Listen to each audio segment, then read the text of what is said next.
Buenas noches, hermanos. Vamos a continuar con nuestro curso de Biblia. Estábamos hablando la vez pasada del ciclo de Jacob. Estábamos casi terminando este ciclo de Jacob. Y el día de hoy, vamos a terminar entonces este ciclo. Veíamos la vez pasada, por un lado, la lucha que había tenido ya Jacob con Dios, ¿no? Y cómo al final se reconcilia, ¿verdad? Jacob con su hermano Esaú, ¿verdad? Viene la reconciliación, ¿no?, entre los dos hermanos, que es algo muy importante, porque decíamos que con eso pues parecía que concluía toda la Biblia. Sin embargo, bueno, no toda la Biblia, todo el Génesis más bien dicho. Sin embargo, decíamos que quedan cosas pendientes, ¿no? Y todavía sigue el ciclo de José, que vamos a analizar, ¿verdad?, en las otras semanas. Pero antes de eso, bueno, vamos a concluir bien el ciclo de Jacob con un episodio muy interesante, ¿no?, que es el capítulo 35, ¿no? El capítulo 35 que nos narra, ¿verdad?, después de que Esaú y Jacob se reconciliaron, ¿verdad? Ya se reconciliaron. Cada uno se va para su, ¿cómo se llama?, para su lugar. Jacob se va a Siquem y ahí, ¿verdad?, Dios le va a pedir que regrese a Betel, ¿no? Betel, si ustedes recuerdan, lo habíamos visto hace dos, me parece, ¿verdad?, de hace dos clases, cuando Dios se le aparece en sueños, ¿verdad?, y le dice que tiene que seguir adelante, que Él está con él, y ahí ese lugar le ponen como nombre Betel, ¿no?, que quiere decir casa de Dios, porque ahí habitaba Dios, ahí estaba Dios con ellos, ¿no? Y entonces Dios le va a pedir ahora que regrese a Betel. Y entonces todo el capítulo 35 es este regreso a Betel, pero es un capítulo que no habla de un solo relato o de una sola idea, sino que está llena precisamente de un montón de ideas, ¿no?, y de pasajes y de situaciones que va viviendo Jacob, para ir concluyendo con todo su ciclo, ¿no? Y esto terminaría en el capítulo 36, donde se habla de un montón de genealogías, ¿no?, que obviamente pues no vamos aquí a analizar, ¿no? Pero vamos a hablar un poco de este capítulo 35, donde nos va a hablar de esta consecuencia, ¿no? Entonces dice, vamos a entresacar algunos temas que son principales, ¿no? Y entonces vamos a leer el libro del Génesis, capítulo 35, del 1 al 4, ¿no?, para empezar, ¿no? El primer episodio que quisiera resaltar aquí es este, que es cuando Dios le pide regresar a Betel y que tiene un gran significado espiritual, ¿no? Dice, dijo Dios a Jacob, levántate, sube a Betel y te estableces allí, haciendo un altar al Dios que se te apareció cuando huías de tu hermano Esaú. Jacob dijo a su familia y a todos los que la acompañaban, retirad los dioses extraños que hay entre ustedes, purifíquense y múdense de vestido. Luego subiremos a Betel y haré allí un altar al Dios que me dio respuesta favorable el día de mi tribulación y que me asistió en mi viaje. Ellos entregaron a Jacob todos los dioses extraños que había en su poder y los anillos de sus orejas, y Jacob los escondió debajo de la encina que hay junto a Siquem. Partieron pues, y un pánico divino cayó sobre las ciudades de los contornos, y así no persiguieron a los hijos de Jacob.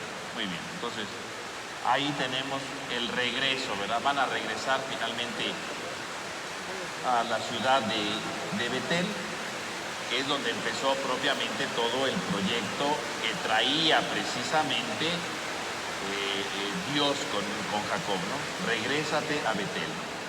Cuando huías, dice el texto, ¿verdad?, cuando huías de tu hermano Esaú. Y entonces Jacob va a regresar a ese lugar. Ahora, aquí esto es algo muy importante, porque quiere decir que se está cerrando todo el arco narrativo, ¿no? ¿Dónde empezó propiamente toda la historia de Jacob, verdad?, para empezar a ser parte del pueblo, ¿no?, el heredero de la promesa de Dios, en Betel, ¿no?, porque le había robado la primogenitura, ¿verdad?, y la bendición a su hermano Esaú. Entonces ahora, ahí en Betel le dice Dios, yo voy a estar contigo, y acordémonos que Jacob dice, si regreso con bien, tú serás mi Dios, ¿no? Ahora es el momento de que regrese a Betel y que cumpla su promesa, ¿no?, que se consagre totalmente a Dios, que viva solamente para Dios. Y ahí está entonces Jacob, ¿no?, consagrándose totalmente a Dios. Y entonces todo empieza en Betel, toda su aventura empieza en Betel, y ahora Dios le dice, regrésate a Betel. O sea, está cerrándose la historia. Fíjense cómo narrativamente hablando se está cerrando toda la historia de Jacob. Ahora empieza a regresar a Betel. Ahí es donde comienza, ¿no? Y entonces ahí va todo esto. Y este regreso a Betel hay que verlo como una especie de peregrinación. Porque regresar a Betel significa, sí, regresar a donde empezó todo, ¿no? Narrativamente hablando, pero también significa que va a consagrarse totalmente a Dios. Porque él le había dicho a Dios, ¿no? Si me haces regresar sano y salvo, tú serás mi Dios, me consagraré a ti. Es momento de que cumpla su promesa, ¿no? Ya no tiene ningún peligro, porque el peligro, ¿cuál era? Que su hermano lo había amenazado de muerte, ¿no? Su hermano le había dicho, ¿verdad? Cuando muera mi padre yo te voy a matar, porque me robaste la bendición. Pero ya se reconcilió con su hermano, ya no hay ningún peligro. Puede regresar a Betel y consagrarse a Dios.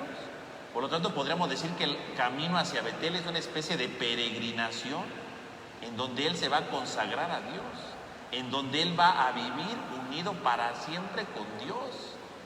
Es un camino para encontrarse con Dios, para consagrarse a Dios. Y si ustedes se dan cuenta, vean cómo este camino de encuentro hacia Dios es precisamente un camino de purificación, porque le dice, ¿verdad?, a sus esposas, ¿verdad?, que le entreguen todos los dioses extraños que hay entre ustedes. O sea, si tenían alguna imagencita de algún dios, dénmela. O sea, ya no la pueden tener, porque a partir de ahora vamos a consagrarnos a Dios, y estos ídolos ya no los queremos. Dice, purifíquense y cámbiense de vestido. O sea, es el momento de un encuentro profundo con Dios, una purificación, ¿no? Una transformación profunda, honda, porque se van a encontrar con Dios. Se va a consagrar a Dios totalmente, ¿eh? Fíjense cómo se va a consagrar a Dios.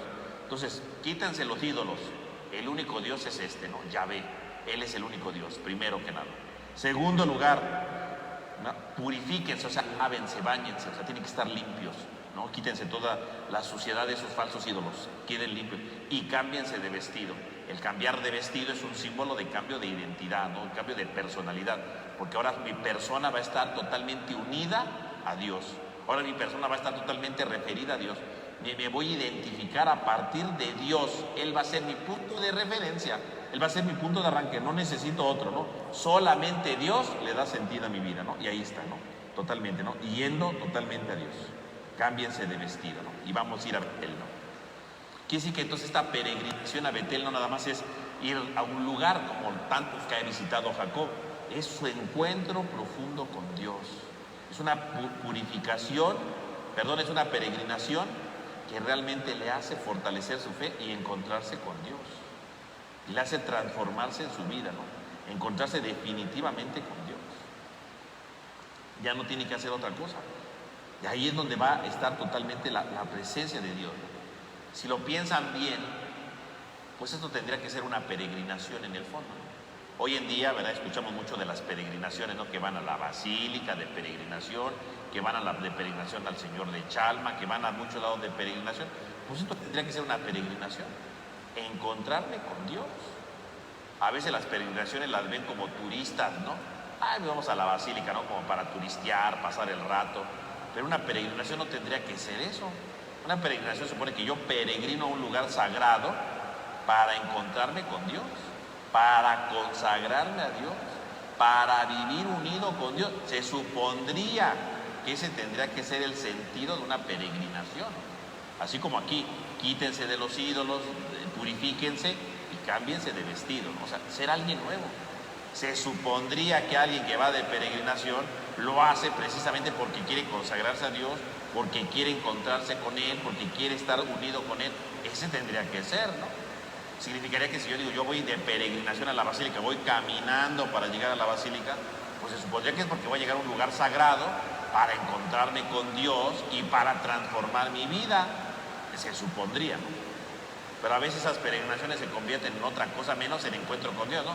Porque van platicando, van de argüende, van de visita, turistas, souvenirs, yo que sé qué tanta cosa, ¿no? Pero nunca se encuentran con Dios. Sí, entran al lugar, a lo mejor hacen un momentito de oración, yo no digo que no, pero el chiste de una peregrinación es consagrarse a Dios, vivir unido con Dios para siempre, vivir totalmente orientado hacia Dios, ¿no? Eso sería precisamente una peregrinación, que yo viva unido con Dios. Después de una peregrinación yo tendría que haber sido distinto, un cambio en mi vida, ¿no? Una transformación en mi vida, porque todo el camino se supondría que es como una purificación, ¿no? Voy caminando, me voy cansando, pero es como una manera de purificarme. Me quiero encontrar con Dios porque quiero ser distinto, ¿no? Pero pues a veces la gente va de peregrinación para otras cosas, pero no para encontrarse con Dios, porque siguen siendo los mismos, ¿no? Siguen portándose igual, siguen pensando igual, siguen haciendo lo de siempre, pues no transforman su vida. Entonces es una peregrinación incompleta, ¿no? Es una peregrinación que no va muy bien, que no va muy adecuada. La verdadera peregrinación es el encuentro con Dios, ¿no? La verdadera peregrinación tendría que ser la transformación que tengo con el Señor.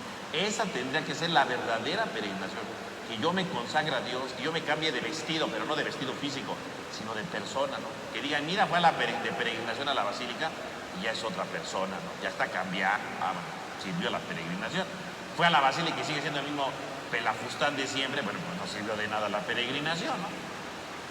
Cuando le dice Dios, ven conmigo, es porque se va a consagrar a Él. Ahora sí, vas a encontrarte conmigo, ¿no? Vas a vivir unido conmigo para siempre. No puedes ser el mismo de siempre, ¿no? Tienes que empezar una vida, ¿no?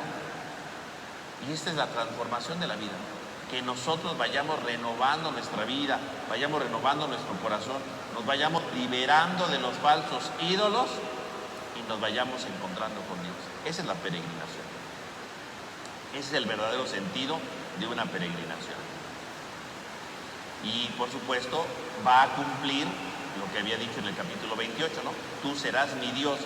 Ya no va a tener otras imágenes, ya no va a tener otros dioses, ya no va a confiar en otras realidades, solamente va a confiar en Dios, solo en Dios. No necesita más cosas, ¿no? Ahora va a confiar en Dios.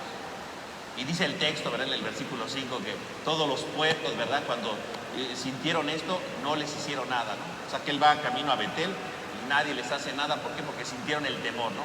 Dios los va protegiendo, pero ¿en qué sentido?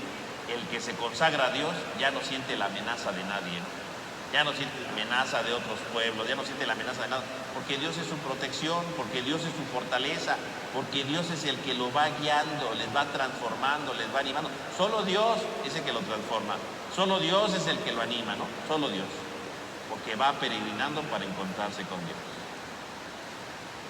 Otro episodio que podemos ver aquí, ¿verdad?, que puede llamar la atención, es el episodio que aparece entre el versículo 9 al versículo 15, ¿no? Que es un episodio que nos habla de la promesa de Dios de nuevo, ¿no?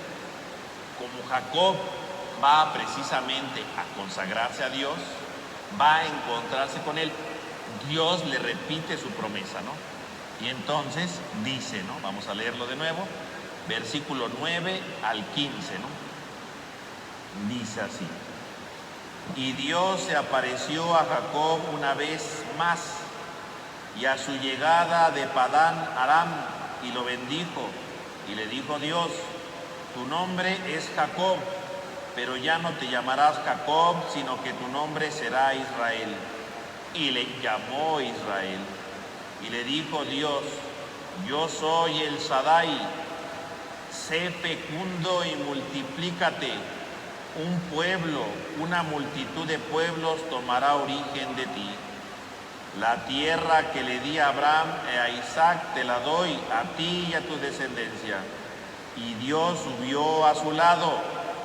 Jacob erigió una estela en su lugar donde había hablado Dios con él, una estela de piedra, y derramó sobre ella una libación y virtió sobre ella aceite. Jacob llamó al lugar donde había hablado con él Betel.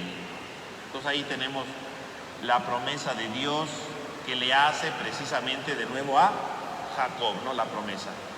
Le vuelve a hablar del cambio de nombre, como cuando la pelea, ¿verdad?, que veíamos la clase pasada, ¿no? Cuando Dios se pelea con Jacob y le dice: ya no te vas a llamar Jacob, te vas a llamar Israel. Y aquí de nuevo Dios le hace esto.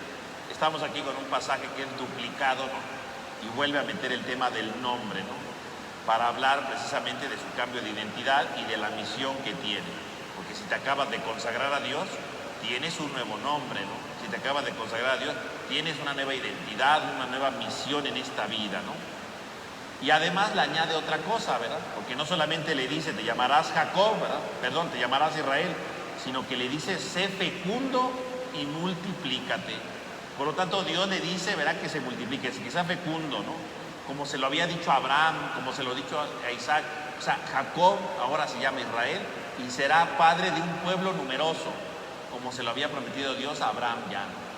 Quiere decir que Jacob va siendo heredero de todas las promesas de los otros patriarcas. Él es el que continúa la línea de la promesa.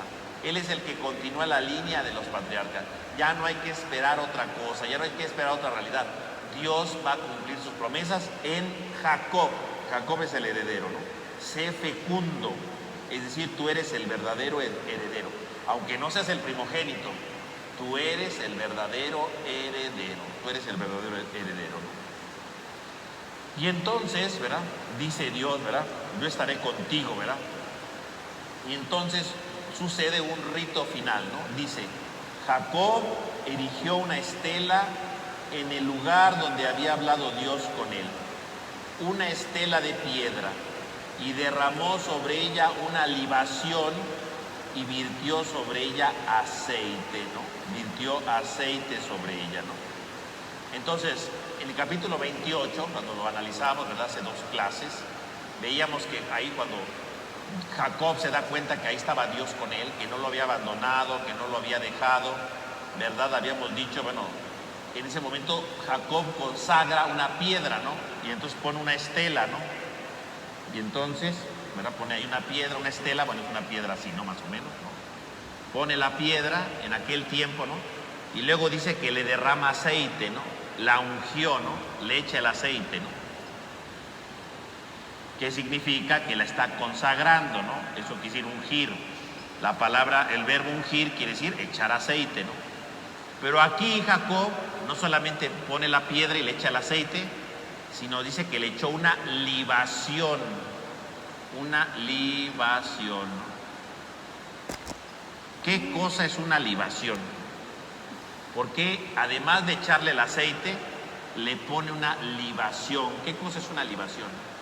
Libación es un rito en el que se le echa vino, ¿verdad? Es derramar vino a algo. Eso quiere decir libación, ¿no? Cuando yo le echo vino a algo, ¿no? Que era una manera, ¿verdad?, de consagrar algo, de limpiar algo, ¿no? Para eso era la libación. Este es el único pasaje en donde se echa una libación a una piedra, ¿no? Generalmente la libación va a un animal, ¿no? A alguna cosa que se sacrifica. Pero aquí dice que se le echa una piedra. ¿Por qué le echa el vino a la piedra? Que le eche el aceite, bueno, sí, significa que lo unge, ¿no? Que aquí, ¿verdad? Recordemos que el aceite es algo que permanece, ¿no? Si usted se ensucia la ropa con aceite, es bien difícil quitar la mancha, ¿no? Es algo que la tela va absorbiendo, ¿no? Por lo tanto, cuando se unge algo, significa que es algo que permanece, ¿no? Por ese motivo, cuando se echaba el aceite a la piedra, era una manera de decir, aquí está Dios, ¿no? Aquí yo me consagro a Dios, aquí yo pertenezco a Dios para siempre. Dios nunca se va a alejar de mí, yo nunca me voy a alejar de Dios. Es como la permanencia, ¿no? El aceite es algo que permanece. Pero ¿para qué le echa el vino? Aquí no hay un sacrificio. Cuando se hace un sacrificio se hace la libación. Pero aquí no hay ninguna cosa. ¿Por qué le echa el vino a una piedra? Es el único lugar en la Biblia donde aparece esto. Entonces algunos estudiosos, ¿verdad?, tratando de ver por qué le echa el vino aquí, ¿no? Dice, ¿verdad?, uno de los autores dice, esta estela o esta piedra, ¿verdad?, adquiere una nueva dimensión. El hacer el acto de libación significa adquirir un nuevo significado, ¿no? Y entonces se recuerda, ¿verdad? Dice, hay una inscripción antigua donde dice, cuando este palacio se haya hecho viejos y esté en ruina, ojalá un futuro príncipe restaure sus muros, se preocupe de la estela que está en el escrito mi nombre, lo unja con aceite y derrame una libación sobre ella y la regrese a su lugar. Por lo tanto, el signo de libación de una piedra, según este manuscrito antiguo, ¿qué quiere decir libar algo? Se liba una piedra o se le echa vino a una piedra para hacerla nueva. Es decir, si un palacio es antiguo, ¿verdad?, y se está destruyendo, llega un nuevo príncipe y restaura todo, ¿no?, para que el palacio quede como nuevo. Dice, agarrará y libará mi piedra, le echará vino a la piedra para decir, aunque es un palacio antiguo, aunque es un palacio que ya se estaba haciendo viejo, yo lo restauré. Entonces, aunque sea viejo, se hace nuevo, ¿no? Porque yo lo restauré. Por lo tanto, el acto de libar, el acto de echarle vino, ¿qué significa? Algo que era antiguo, pero que yo lo hago nuevo. Algo que era antiguo, pero que yo le doy un nuevo significado, porque lo estoy renovando. Por eso Jacob dice que aparte de echar el aceite, le echa el vino. ¿Para qué le echa el vino? Para decir que es algo nuevo, porque es un nuevo encuentro que tiene con Dios.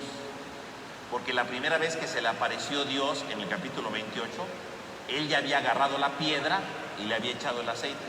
Pero aquí, aparte de echarle el aceite, le echa el vino para decir, aunque yo ya me había comprometido con Dios, este compromiso es nuevo, porque aquel compromiso lo hice con miedo, aquel compromiso lo hice con incertidumbre, aquel compromiso lo hice con dudas, aquel compromiso lo hice sin saber qué iba a pasar, ¿no? Porque dice, si regreso sano y salvo, no sabía si iba a regresar, no sabía si le iba a ir bien, no sabía. Por eso dice, si regreso, ¿no? Iba con miedo, pero ya regresó, y regresó con bien, y regresa bendecido, y regresa transformado. Por lo tanto, no nada más va a consagrar la piedra como continuidad, ¿verdad? Como continuación de lo que ya hizo. Al contrario, esta piedra la vuelve a ungir para comprometerse con Dios, pero de manera nueva. Porque ahora el Jacob que está ungiendo la piedra es un Jacob nuevo. No es el que se fue. El que se fue era un temeroso. El que se fue un ladrón. El que se fue un estafador. El Jacob que está consagrando la piedra es un Jacob nuevo. El Jacob que está consagrando la piedra es alguien distinto, ¿no? Es alguien diferente, es alguien transformado. Ya no es el Jacob de siempre, ya no es el Jacob de antes, es un Jacob nuevo. Por eso le está echando el vino para decir, sí, estoy haciendo lo que hice hace varios años, cuando le eché el aceite, pero esta piedra no es la misma. Esa piedra era de un Jacob engañoso, un Jacob temeroso, un Jacob con incertidumbres. Este Jacob es nuevo y esta piedra es nueva. Hay un nuevo compromiso, hay un nuevo encuentro con Dios. Ya no es el antiguo encuentro, es alguien diferente. Fíjense cómo entonces el texto está haciendo ver precisamente que hay una transformación profunda con su vida, ¿no? Hay una transformación, una renovación. Y esto pues entonces es algo muy significativo, ¿no? Porque entonces la libación representa que está empezando algo nuevo, que pareciera como una repetición de lo antiguo, pero no, porque la persona que lo está haciendo es nueva, la persona que lo está haciendo es distinta, es diferente, ya no es la misma que antes, ¿no? Ha cambiado su vida. Si lo pensamos bien, a veces tendremos que renovar nuestra vida, pero haciendo cosas nuevas, ¿no? Por ejemplo, pongo un ejemplo, ¿no? Cuando alguien renueva su matrimonio, ¿no? Y da gracias a Dios por su matrimonio, porque ya lleva 25 años casado, ¿no? Sus bodas de plata, ¿no? O sus bodas de oro. Pues yo creo que la renovación de matrimonio tendría que ser como una libación, ¿no? No significa solamente renovar y decir, hace 25 años nos casamos, no, significaría un compromiso, ¿no? Queremos ser nuevos delante de Dios, ¿no? Porque el matrimonio que hicimos hace 25 años no es el mismo de ahorita, ¿no? No son las mismas personas, no son los mismos que están viviendo, son distintos, ¿no? Los que están comprometiendo, renovando su matrimonio después de 25 años, para empezar ya tienen hijos, ¿no? En general, ¿no? Ya tienen una historia recorrida, ya tienen un montón de problemas que superaron, un montón de alegrías que vivieron. No son los mismos de hace 25 años, no nada más renuevan por decir, renovamos porque estamos juntos, ¿no? Yo creo que tendría que ser algo nuevo, ¿no? Porque son personas nuevas. Después de 25 años de casado no pueden ser los mismos de siempre. Después de 25 años de casado no pueden ser los mismos de a cada rato, no pueden ser los mismos. Han recorrido muchas cosas. A veces lo ven como los 25 para hacer la fiesta, ¿verdad? Ay, qué bonita, ¿verdad? Los hijos festejan, se alegran mucho, pero no tendría que ser nada más como un momento de fiesta. Ay, ya llevan 25 años juntos. Tendría que ser un acto de libación en este sentido, ¿no? De querer hacer algo nuevo. Somos personas nuevas, somos distintos, no somos los mismos de hace 25 años. Los de hace 25 años teníamos miedo porque estamos empezando a casarnos, ¿no? Era el inicio de una vida nueva, de conocernos para vivir juntos, de empezar a comprendernos, de empezar a soportarnos. Los de los 25 años no son los mismos. Ya se conocen, ya saben cómo, o sea, es otra cosa. Los 25 años tendría que ser no solamente el renovar el matrimonio, sino de decir, somos personas nuevas y tenemos que empezar a vivir distinto, ¿no? Eso tendría que ser, que no es cierto, no lo hacen, pero tendría que serlo, porque es un compromiso nuevo, ¿no? Tendría que ser distinto, no nada más decir, pues ya nos aguantamos 25 años, no es de aguantarse, es de que somos nuevos, ¿no? Somos distintos, hemos recorrido un gran camino, hemos madurado, bueno, pues vamos a ser diferentes, ¿no? Tendrán que comprometerse a algo nuevo. Somos personas distintas, somos personas nuevas, con una historia diferente, una transformación en la vida, la libación. Jacob ya no es el mismo de siempre, es otro nuevo, es distinto. Y efectivamente va a ser diferente, ya no es el mismo de antes, se va a transformar totalmente. Por lo tanto, aquí vemos entonces este acto de la libación. Y luego, ¿verdad?, sigue otro episodio que es sumamente doloroso, ¿no? En el versículo 16 al 20, ¿no? Y entonces dice, ¿no? Versículo 16. Partieron de Betel y cuando aún faltaba un trecho hasta Efratá, Raquel tuvo un mal parto. Sucedió que en medio de los dolores del parto le dijo la comadrona, ¿verdad? La comadrona es la que ayuda a dar a luz, ¿no? Ánimo, que también este es hijo. Entonces ella, al exhalar el alma, cuando moría, le llamó al niño Ben-Oni, pero su padre lo llamó Benjamín. Murió Raquel y fue sepultada en el camino a Efratá, o sea, Belén. Jacob erigió una estela sobre su sepulcro. Es la estela del sepulcro de Raquel hasta el día de hoy. Entonces estamos ante un episodio sumamente triste. ¿Por qué? Porque recordemos que Raquel era la esposa que más amaba a Jacob. Ya habíamos hablado la otra vez, ¿no? Quería casarse con Raquel y bueno, le cambiaron a la esposa, ¿no? Y tuvo que estar con otra y luego trabajó 7 años para casarse con Raquel. Raquel era su favorita, ¿no? Raquel era su amor total, ¿no? La que no podía tener hijos, ¿no? Y había tenido solamente uno, ¿verdad? Que era José, ¿no? Ya habíamos hablado de él, ¿no? Y ahora va a tener el segundo hijo, ¿no? Que es Benjamín, ¿no? El último. Pero en el parto, ella muere, ¿no? Entonces es una cosa terrible, ¿no? Catastrófica, porque por fin, ¿verdad? Por fin va a dar a luz otro hijo, un segundo hijo le va a dar a Jacob, pero a precio de que ella va a morir. Entonces estamos ante un episodio sumamente catastrófico, terrible, podríamos decirlo, ¿no? Y entonces, por un lado, Benjamín pues es el hijo más chico, claro, pero Benjamín también es el número 12, ¿no? Se está completando el número 12, ¿no? Obviamente, no, aquí, bueno, es el relato narrativo, pero si lo pensamos bien, los judíos, el número 12, están pensando en las tribus de Israel, en el pueblo de Israel, ¿no? Entonces, que estén haciendo Benjamín significa que es el hijo de la plenitud, ¿no?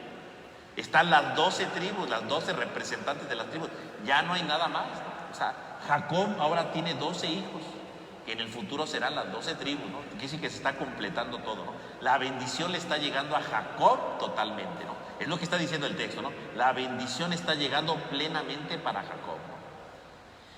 Y por lo tanto es el anticipo del pueblo de Israel.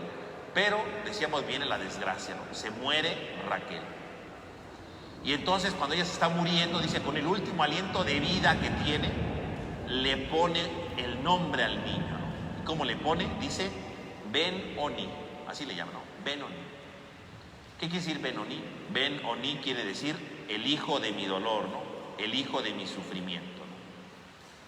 Y aquí podemos tener dos interpretaciones de este nombre, ¿no? ¿Qué significa que este niño se llame el hijo del sufrimiento? Bueno, primero puede significar, efectivamente, pues que es un hijo ¿cómo se llama? Que es dado a luz con dolor, ¿no? Y podría interpretarse ese nombre como una desgracia, ¿no? Ben-Oni, una desgracia, ¿no? El hijo del dolor, del sufrimiento, porque este hijo me llevó a la muerte, ¿no? Eso se podría interpretar, ¿no? Ben-Oni, el hijo del dolor, del sufrimiento, ¿no? Este último hijo es del dolor y del sufrimiento, ¿no? Ese podría ser una interpretación, ¿no? Y sería una interpretación un poco catastrófica, ¿no? Porque entonces significaría que el último hijo es el hijo de la destrucción, ¿no? Que este es el hijo que acaba con todo, ¿no? Que destruye todo, la esperanza, ¿no? Y por eso Jacob le va a cambiar el nombre, ¿no? A Benjamín, ¿no? Para decir, no, este hijo no es el hijo del dolor, ¿no? Sino es otra cosa, ¿no? Es un hijo de la bendición, ¿no? De la fortuna, ¿no? Pero curiosamente podríamos interpretarlo desde otro punto de vista. Sí, Ben-Oni significaría el hijo de mi dolor, ¿no? Como la desgracia. Pero puede tener un significado positivo, ¿no? Porque el hijo de mi dolor no significa solamente algo catastrófico, ¿no? El hijo de mi dolor porque me morí, ¿no? Sino también puede significar el hijo de mi dolor o el hijo de mi sufrimiento, porque querría decir, ¿verdad?, desde un punto de vista positivo, que aunque ella se está muriendo, que aunque ella está desapareciendo porque Raquel está falleciendo en ese momento, ¿no?, ella está dejando en medio de su fatiga, de su dolor, está dejando una esperanza, ¿no? Porque un hijo es una esperanza, ¿no? Un hijo es un símbolo del futuro, ¿no? Yo desaparezco, pero yo dejo un futuro. Quiere decir que yo no me quedo aquí perdida en el dolor, ¿no? Sino hay un futuro. Y esta podría ser una lectura positiva de este hijo, ¿no? Entonces tú te llamarás Ben-Oni, significa tú eres el hijo del sufrimiento. Porque aún en el dolor, aún en el sufrimiento, aún en la muerte, hay un futuro. Tú eres ese futuro. Y esta es una interpretación muy, muy positiva de esto, ¿no? Porque más que verlo como algo catastrófico, más que ver el nacimiento de Ben-Oni como la destrucción, ¿no?, como el acabose de todo, ¿no?, sería como el hijo de cómo en medio del dolor hay un futuro. Ben-Oni. Una visión positiva del dolor. No porque llega el dolor de la muerte significa que se acaba todo. Al contrario. Aunque hay dolor, aunque hay tristeza, aunque hay muerte, hay un futuro. Hay un futuro. Ben-Oni, el hijo de mi dolor. En mi dolor hay un hijo, hay un futuro. Como una chispa de luz en medio de la tiniebla. Este niño se convertirá en una chispa de luz en medio de la tiniebla. No porque hay dolor, porque se murió Raquel, significa que se acabó todo, no. Hay un futuro, el hijo del dolor. Y entonces sería la invitación para que nosotros descubriéramos cómo a veces en medio del dolor, pues siempre hay una chispa de luz, ¿no? A veces nos gusta quedarnos nada más con el dolor, ¿no? Y nunca vemos lo que hay de futuro, ¿no? Pero a veces hay un futuro por delante, pero a veces nosotros nos quedamos en el dolor. Tendríamos que descubrir todos en primer lugar nuestro Ben-Oni, ¿no? Ben-Oni, nuestro hijo del sufrimiento. En todo dolor y en todo sufrimiento en la vida, siempre hay un futuro. En todo dolor de la vida siempre hay algo esperanzador, siempre. Si abrimos los ojos, podemos ser fatalistas y decir nuestra vida es un asco, ¿no? Nuestra vida está llena de tristezas, nuestra vida no vale la pena, nuestra vida es un derrotismo total. O podríamos abrir los ojos y decir, ¿cuál es el hijo de mi sufrimiento, no? No hijo físico, ¿verdad? De que da luz, no. ¿Cuál es la luz que puede llenarme de esperanza en medio del sufrimiento? ¿Cuál es esa luz? Siempre hay una luz, ¿eh? Por ejemplo, cuando alguien, ¿verdad?, dice, pues es que murió un hijo, por ejemplo, para una mamá, ¿no? Se murió mi hijo. Y puede quedarse en el dolor y decir, ya se murió mi hijo, es un desastre, ¿verdad? Mi vida no vale la pena. Puede quedarse en su dolor y hay gente que vive toda la vida de luto, ¿no? Porque se murió su hijo, ¿no? Pero a lo mejor tiene un Ben-Oni, ¿no? Un hijo del sufrimiento, hay una esperanza después, ¿no? Hay cosas que puede hacer en su vida, ¿no? Bueno, a veces tiene otros hijos, ¿no? Pues todos esos hijos que le quedan son su luz en la tiniebla, ¿no? Perdí un hijo y me duele, claro, no digo que no sea doloroso, claro, pero tengo una esperanza, no es que mi vida ya se acabó, tengo otros hijos. O que esos hijos no valen, que esos hijos no los di a luz, o que ¿por qué no valen, no? Hay mamás que se pueden encerrar en su dolor y decir, esos hijos no los toman en cuenta, ¿no? Porque prefieren sumirse en la oscuridad que ver la luz de los otros hijos, ¿no? O a lo mejor sí, no tiene otros hijos, puede suceder, ¿no? Era su único hijo y se le murió, pero puede tener una esperanza, ¿no?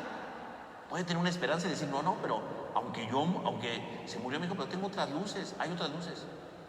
Puedo empezar a valorar mi vida desde otro punto de vista, puedo hacer ahora estas cosas, yo qué sé, podemos ver una esperanza. El problema es que a veces nos quedamos en el dolor, en el luto, en la tristeza y no vemos más allá. El llamarle a este hijo Ben-Oni puede significar, aún en la muerte hay un futuro. Aún en la muerte, en la oscuridad de la muerte, hay una esperanza, Hay una chispa que resplandece para tener un futuro por delante, un porvenir que nos espera a nosotros. Ben Oni. Todos tenemos un Ben Oni. Pero a veces nos duele tanto el dolor, la tristeza, la angustia, que no vemos más allá. Nos quedamos atrapados en nuestro dolor, nos quedamos atrapados en nuestra tristeza y no vemos la esperanza que Dios nos regala. Siempre hay una esperanza, siempre hay una esperanza. Nadie puede decir, no es cierto, es que fue una desgracia y nunca había una esperanza. Siempre hay una esperanza y podemos seguir adelante. Yo puedo quedarme con la muerte o con el Ben Oni, con el sufrimiento, con el hijo del sufrimiento, con la luz en medio del dolor. Sin embargo, Jacob da un paso más, porque dice que le cambió el nombre y dijo, no que se llame Ben Oni, sino que se llame Benjamín. Y Benjamín quiere decir el hijo de la diestra, ¿no? De la derecha, ¿no? El hijo de la fortuna, el hijo de la bendición. Y esto es un paso más, porque si Raquel dice este es el hijo del sufrimiento, es decir, en medio del dolor hay una luz, Benjamín da un paso más. Este hijo no solamente es una luz en medio de la tiniebla, este hijo es una bendición, es una totalidad. Vean cómo el Ben Oni cambia a Benjamín. El futuro que sale del dolor se transforma en la fortuna plena, la bendición total. Benjamín. Hay una bendición de fondo. No solamente consiste en ver la luz que sale de las tinieblas, sino en descubrir que no solo es una luz en las tinieblas, sino que es una lumbrera que desaparece toda tiniebla. Todo es bendición, todo es bendición. Todo vive lleno de alegría y de bendición. No hay que esperar otra cosa, ¿no? En el fondo, ¿qué significa Benjamín? Pues que este niño condensa todo, ¿no? O sea, Ben Oni significaría cómo en el dolor hay un futuro, ¿no? Benjamín significaría vamos a hacer a un lado el dolor y solamente vamos a ver lo bueno. ¿Y qué es lo bueno? Este niño representa el amor que yo siento por Raquel, diría Jacob. Este niño es el símbolo, no solamente es una luz en medio de la muerte de mi esposa. Este niño no solamente es una luz, es el amor por mi esposa. Y Benjamín entonces ya no deja de ser una luz para ser una luminaria, porque Benjamín representa todo el amor que siente Jacob por su esposa. Va más allá del dolor y se queda con la alegría y la bendición. Deja al lado la muerte de su esposa y solamente ve la alegría y el amor que siente por su esposa. Cada vez que ve a Benjamín va a ver el grande amor que siente por Raquel. Un amor que no ha muerto, no porque ya se murió Raquel, se acabó el amor, no, el amor sigue vivo. ¿Y cómo sé que el amor sigue vivo? Porque veo a Benjamín. Benjamín es el signo del amor por mi esposa. El amor que se sigue prolongando más allá de cualquier dolor, más allá de cualquier muerte. Benjamín es el símbolo del amor perfecto, porque ese niño representa el amor. Un amor que vence cualquier dolor, un amor que vence la muerte. Benjamín. No voy a estar viendo la muerte de mi esposa, no voy a estar viendo el dolor de mi esposa, estoy viendo el amor que siento por ella. Y eso es lo que vale la pena. Benjamín, ¿no? Ese es un paso más aún, porque si el primer paso era descubrir cómo en medio del dolor hay una luz, Ben Oni, Jacob dice, no, yo no voy a quedarme con que este hijo es el futuro en medio del dolor, ¿no? Él deja atrás el dolor, deja al lado la muerte y dice, este niño es la prueba fehaciente del amor que siento por ella. Y este hijo es el amor. Y solamente va a haber cosas buenas, solamente va a haber cosas positivas. Dice el cardenal Ravasi, ¿verdad? Gianfranco Ravasi, cuando comenta este pasaje, él dice, Benjamín es el testimonio de la gran victoria, es el amor, un amor como la roca contra la que se estrella el furor de las grandes aguas.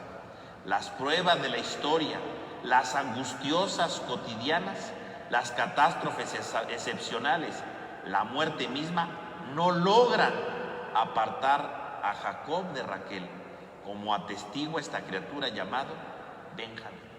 Podrán venir las olas de la muerte, podrán venir las olas de la tristeza, podrán venir las olas de la destrucción, dice, pero esas aguas, por más fuertes que parezcan, ¿verdad? Porque la muerte parece fortísima, ¿no? La desgracia parece enorme, ¿verdad? El dolor parece gigantesco, dice, esas aguas que se arrojan se estrellan contra la roca que se llama Benjamín, porque Jacob dejará de ver la muerte para ver solamente el amor.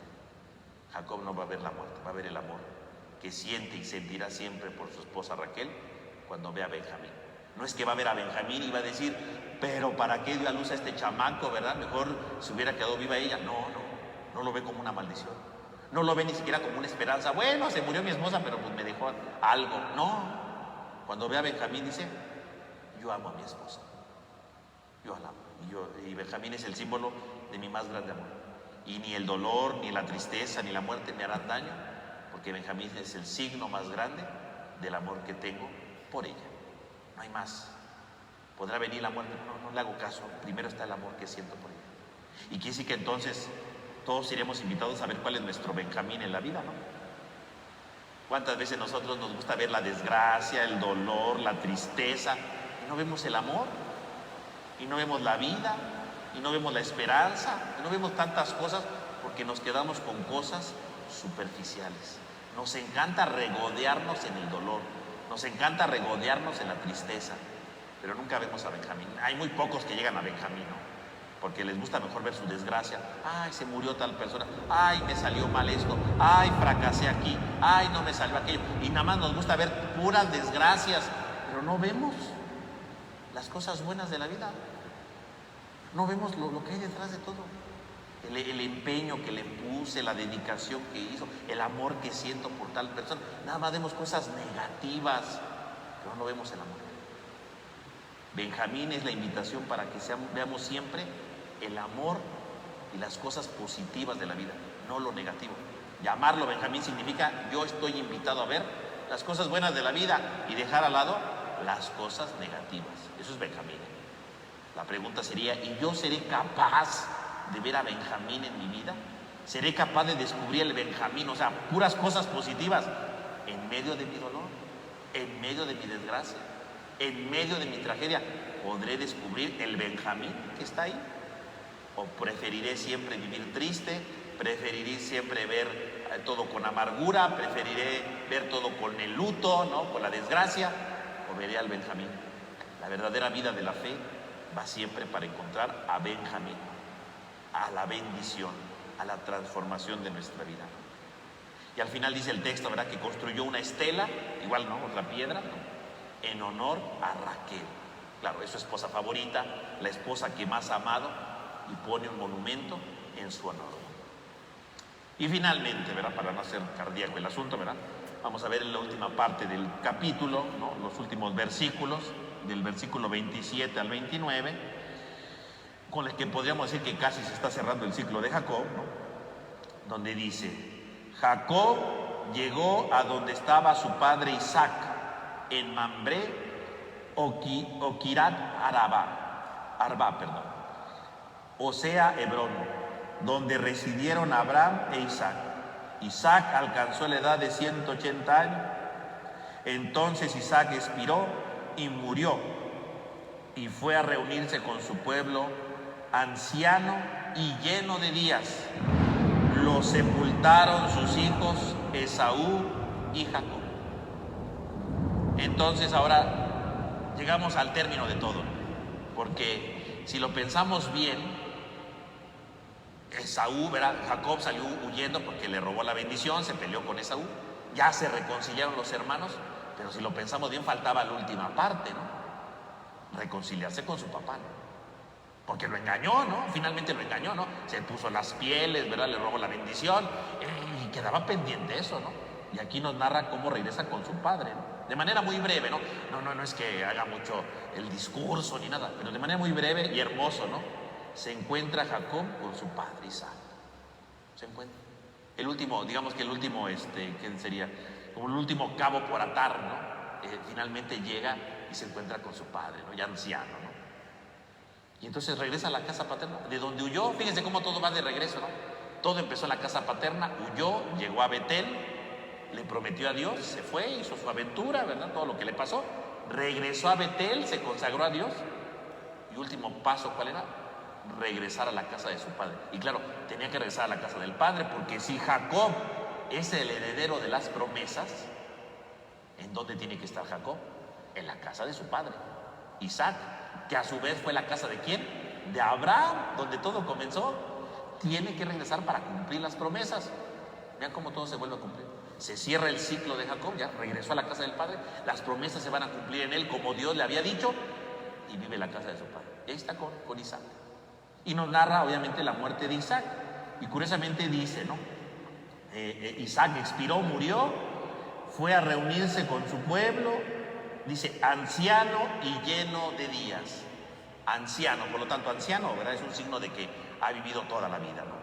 No murió jovencito, sino murió anciano. Recordemos que en el libro del Génesis, morir anciano significa morir, ¿verdad?, lleno de vida, ¿no? Hoy en día un anciano es alguien que estorba, ¿no? Pero en aquel tiempo un anciano significa alguien sabio, ¿no? Alguien que maduró en la vida. Entonces, anciano significa alguien sabio, alguien que ha madurado en la vida, ¿no? Y dice, y lleno de días. ¿Qué quiere decir lleno de días? Lleno de días quiere decir que la imagen sería como que una persona se llenó de días, o sea, se llenó de vida, de vida, de vida. O sea, es alguien que se quedó lleno, se quedó saciado de vida. O sea, se murió, como diciendo, se murió no porque ya le tocaba morirse, o se murió porque lo agarró de repente la muerte, no. Lleno de vida significa murió porque ya estaba tan lleno de vida que pues se tenía que morir, como diciendo, ya no aguanto tanta vida, me morí, ¿no? Algo así. Que en el pensamiento de la Biblia, ¿qué significaría? Que es alguien que murió no por pecado, no por violencia, no, murió porque estaba tan lleno de vida que ya no soportó tanta vida que se murió. Y es un símbolo de bendición. ¿Eso quiere decir eso? Se murió lleno de días significa se murió bendecido por Dios. Vivió todo lo que tenía que vivir. Bueno, tan vivió todo lo que tenía que vivir que vio a su hijo Jacob de regreso, ¿no? Por eso murió lleno de días. Cumplió con todo, ¿no? La única deuda que quedaba pendiente era ver a su hijo de regreso, y lo vio de regreso. Murió lleno de días. No necesitaba nada. Se cumplió todo. Todo. Y entonces muere, y dice el texto, ¿no? Lo sepultaron sus hijos Esaú y Jacob. Esaú y Jacob. Y ahí termina, ¿no? Termina el capítulo 35 y en el fondo termina, bueno, todo el ciclo de Jacob en cierto sentido, ¿no? Y fíjense, es muy importante porque dice que lo enterraron los dos juntos, o sea, de nuevo los hermanos que ya se habían reconciliado regresan para que juntos le den sepultura a su padre, ¿no? Le den sepultura a su padre, ¿no? Los dos hermanos. Y además, recordemos, ¿no? En el capítulo 27 que había dicho Esaú, cuando muera mi padre, ¿verdad? Me las vas a pagar. La promesa de la venganza, ¿no? Me la vas a pagar cuando muera mi padre. Pero ahí están los dos hermanos que ya se habían reconciliado, viendo a su padre que había muerto, y no hubo venganza. Entonces se saldó la deuda, ya no. Lo que había prometido Esaú no lo cumplió. No solo porque ya se había reconciliado, sino que en el mismo día que se murió su padre, Esaú no tomó venganza. Por lo tanto, si no tomó venganza, ¿qué significa? Que ya no hay más círculo de violencia, ¿no? Y entonces, después de los funerales, pues se vuelven a separar definitivamente Isaac y Esaú. Esaú se vuelve a su lugar, Isaac se queda ahí porque es el heredero de las promesas. En el fondo es como si Esaú le dijera, tú te quedas con la tierra prometida, punto, se acabó. Y luego sigue el capítulo 36, que no vamos a leer aquí, ¿verdad? Porque es toda una genealogía de los hijos de Esaú y de la genealogía de Jacob, ¿no? Que en el fondo, ¿qué significa? Bueno, pues toda la descendencia de los patriarcas, ¿no? Y cómo, ¿verdad? Finalmente se van cumpliendo todas las promesas de Dios, ¿no? Y entonces ahí concluiría, podríamos decir que ahí concluye el Génesis, ¿no? Ya se reconciliaron los hermanos, con el papá no hubo venganza, se acabó todo, ¿no? Podríamos decir que ahí se acabó todo. Pero no es así, ¿no? Porque después de eso empieza el capítulo 37 ahora con la llamada historia de José, ¿no? Lo que llamaríamos nosotros el ciclo de José, el ciclo de José, que va a ser el último ciclo con el que concluye el libro del Génesis, ¿no? Pero pues ya está acabando el tiempo, ¿verdad? Y no podemos ahorita empezar el ciclo de José, entonces vamos a concluir nuestra clase por el día de hoy aquí, ¿verdad? Para no empezar con un tema y dejarlo incompleto. Y la próxima semana, Dios mediante, pues empezaremos a hablar sobre el ciclo de José, ¿no? Primeramente, cuáles son las características de este ciclo, ¿no? Que son muy importantes. Y luego empezaremos a analizar algunos elementos, ¿verdad? De este relato que es extraordinario, ¿verdad? Y que da muchas luces porque complementa todo lo de los hermanos, ¿no? El problema de los hermanos que aparentemente se solucionó va a llegar a la plenitud con el ciclo de José, ¿no? Pero bueno, eso lo vamos a ver nosotros a partir de la próxima semana. Entonces vamos a terminar con una oración. En el nombre del Padre, del Hijo, del Espíritu Santo. Amén. Amén. Te damos gracias, Señor, porque nos has reunido en este momento, en esta noche. Te pedimos para que nos ilumines y nos ayudes a conocer cada día más tu palabra. Y para que siempre reconozcamos que a pesar de las dificultades de la vida, a pesar de las tribulaciones que vamos viviendo, siempre hay un Benjamín, siempre hay una esperanza, siempre hay algo bello. Porque nuestra vida es maravillosa si la sabemos descubrir y porque tú, sobre todo, nunca nos dejas de lado, sino nos vas acompañando y vas poniendo estos signos para transformar nuestra vida.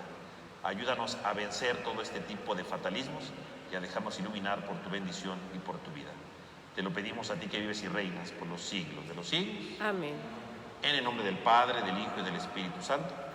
Amén. Pues que tengan todos una buena noche y Dios mediante nos vemos la próxima semana.